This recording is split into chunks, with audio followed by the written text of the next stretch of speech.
ไม่สุงค่ะเมื่อได้เป็นวันที่29เดือนธันวาคมที่6ปี2026ในตอนได้มีข่าวงาวหลากหลายก้อยกะว่าเป็นรองแต่อันเกิดขึ้นมีกวนก่อหนึ่งมั่นใจในอ่ำไลใจกวนปีเนี่ยค่ะว่าถึงดีลำเฮ็ดดีเปิ้นและรับรองตั้งเจ็บเมื่อวันที่27เดือนธันวาคมที่6ปี2026ข้าวยามกลางวัน11โมงครึ่งนั้นภูมิพลพรโฮงปลีกทุ่งมหาเมฆและรับถึงลาดว่า มีคนก่อหนึ่งเอาตั้งผ้าเสียวก่อเฮ็ดดีนางยิงก้นนอกเมืองอายุ29ปีเป็นคนเมืองเวียดนามเหตุการณ์อยู่ที่เมืองไทยในไว้หลังเสและรับตึงลัดยาวภูมิพลพรเขาในกอไล่ด้วยกองไทย CCTV เสียก็ถึงที่ป้อไล่ฮู้ว่าผู้จ่ายก็ได้ไว้หลังเสเฮ็ดเหี่ยวในก็ไล่ปลายกว่าสวนโตไว้อยู่ที่หิมฮอมเจิ้นนั่นเนี่ยค่ะเอากำในเปิ้นก็จอมกว่าที่ยอบก้มโตมั่นจ่ายค่ะ ไล่ตวงไล่ถามเสไล่ฮู้ว่ามั่นใจแน่จื้อฮ้องว่าฟิล์มอายุไล่30ปีเป็นก้นวานอยู่ที่เอิ้งขาวพลากงามจังเว้งเมืองเจตอนลบบุรีเนี่ยค่ะมั่นใจในได้ก็ไหนใกล้แหล่นอนจอมคางตั้งเส้นตั้งที่อันเปิ้นไปเนี่ยเนาะค่ายกว่าตีหนึ่งเหย้าตีหนึ่งเฮ็ดจังไหนฟางห่างโตคิงมั่นใจก็เป็นก้นก่อใหญ่ก่อหลงจึงเฮาหันตีในแคบหางแนวค่ะมีผู้ไลไผ ฮัดมาว่ามาตักมายุงจอมันจ่ายเนี่ยค่ะอ้อมกำไดมันจ่ายก็ยอมรับค่ะอ้อว่าไลเฮ็ดกว่าแต้เนี่ยค่ะว่าย้อนก็เปิ้ว่าเกียกเนี่ยค่ะเนาะเกียกก้นปี้เนี่ยค่ะว่าทางฝ่ายภูมิพลพรเขาเนี่ยก็ไล่เอาโตมันจ่ายในสูงกว่าที่โรงปลิกสิเดคับขึงปันตัวต่ำกว่าจำหนังปักเปิงมามีวันเมืองมีค่ะข้าวยามสืบมาไหนก็เป็นนางยิ่งเนี่ยก็เลยลงที่ห้องยาเสกว่าที่ห้องปลีกค่ะ เปิดดากว่าจี้โตโกนที่อันเฮ็ดดีมันนางเสียก็ยินโจมถึงภูมิพลพรเขาที่อันโจมติงกับกมโตกนใจายก็นั่นไหลหนังไว้ไผมันนางเนี่ยก็ลดย่อมไหลลวงตั้งโกกว่าพวงปยก็ย้อนให้ภูมิพลพรเขานั่นปันต่อตามกว่าจำหนังหมายมีวานเมืองมีเนี่ยข้อมูลตอนนี้ก็ค่ะเลยปรีมาที่ห้องการข่าวมาที่โชนต่างไว้ค่ะพี่น้องเขาถ่อมข่าวเงาโหแนวหันถึงจึงหือพองค่ะ อ๋อมีโจรมีจี้นะในคะดอนในเมืองก้นโคงกลางลงในคะนะบางเจ้อก็ว่า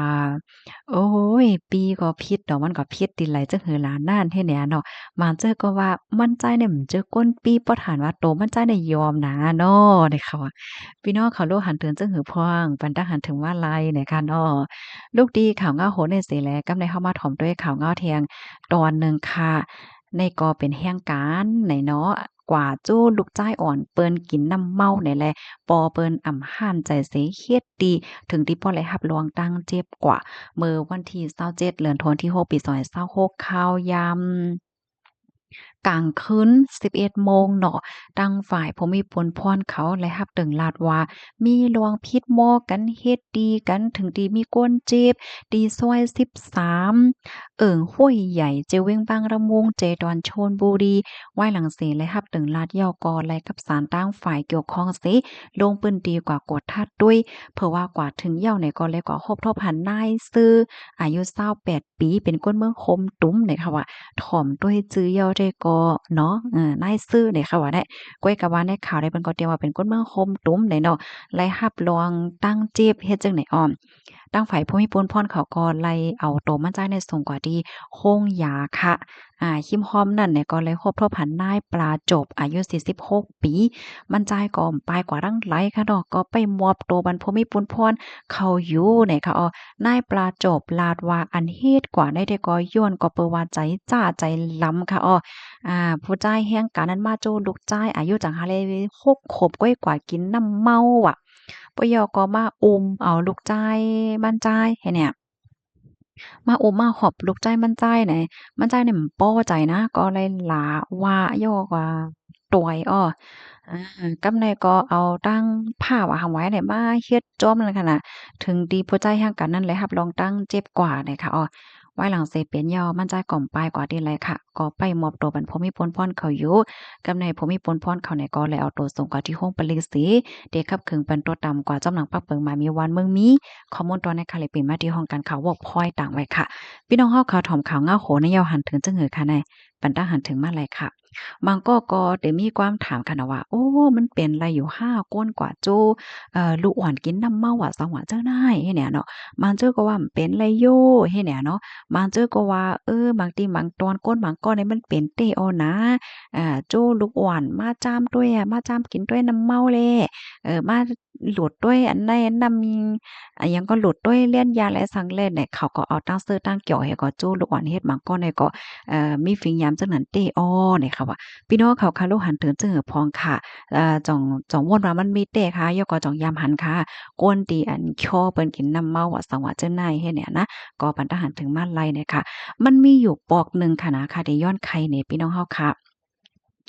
อันในๆมันเป็นเปิ้นตีอันพี่น้องแห่งการเนาะเปิ้นอยู่กันหลายก่อจังได๋มันก็ได้มีลูกอ่อนว่าก้นหลงว่าซังว่าเจ้านายเฮ็ดให้นั่นน่ะเนาะเฮ็ดให้มันมีก้นหลงหมางก่อในค่ะนะเขาเขาใน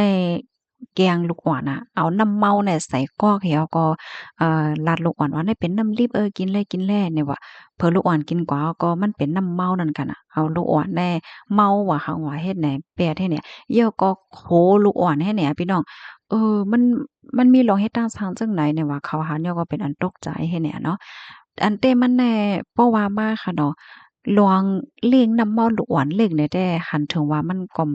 หลีเฮ็ดเอาค่ะเนาะติไหลตั้งไหลผู้ไลไผสิมว่าค่ะอย่าไปว่าลูกอ่อนค่ะนะเหมือนจังหนังก้นหนุ่มก็แล้วค่ะบางทีบางตอนแน่เขาเลี้ยงน้ำเมาก้นหนุ่มอะพี่น้องค่ะจ่องยามหันค่ะก้นหนุ่มบางก้อได้เขาก็จะกินน้ำเมาย่อก็แลใจกินน้ำเมามักน้ำเมาไหนยังปลายมีลวงเก้อกันเลยเนาะอะโลสุ่มกินน้ำเมาเนี่ยมันจื้อก้อจ้ายว่าหังหวาเฮ็ดเนี่ย กินแลป้อมมีกินแน่มคัดเหรอแน่มคัดมคันเหรอใจก่อจ้ายว่าไอ้เนี่ยมันก็เปิ้นมีนาเคินเหยาะเปิ้นแลใจกินน้ำเมาว่าไหนโอ้ยก็มันก็เดี๋ยวว่าโอ้ยโกเมน่ะฮะจ้ายโกเมว่าซังอะไหนกว่ากือกว่าว่าเปิ้นให้แหน่อันเต้ๆมันได้แหน่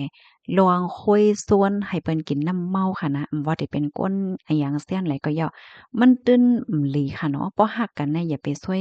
บ่ฮักกันน่ะอย่าไปคุยกันกินน้ำเมาค่ะ น้ำเมาว่ายาเมากำว่าสังว่าจังไหนก็เหย้าให้ได้น่ะเนาะก็ขย้อนตึกส่วนตรงวงเฮากดดีกดต่างค่ะเนาะย้อนว่าน้ำเมาอะยาเมากำอะอะหยังก็ย่ามันก่อมเป็นพ่อหลีสังไหนค่ะเนาะอ๋อค่ะอันนี้ก็ป้อดอนตอนหนึ่งเอามาอุบมาลัดมาไข่ในบัดพี่น้องเฮาไหนค่ะนะพี่น้องเฮาค่ะรับถอมยอหันเถินจังหือในก็ปันทหารถึงมาเลยค่ะออหมายสงค่ะ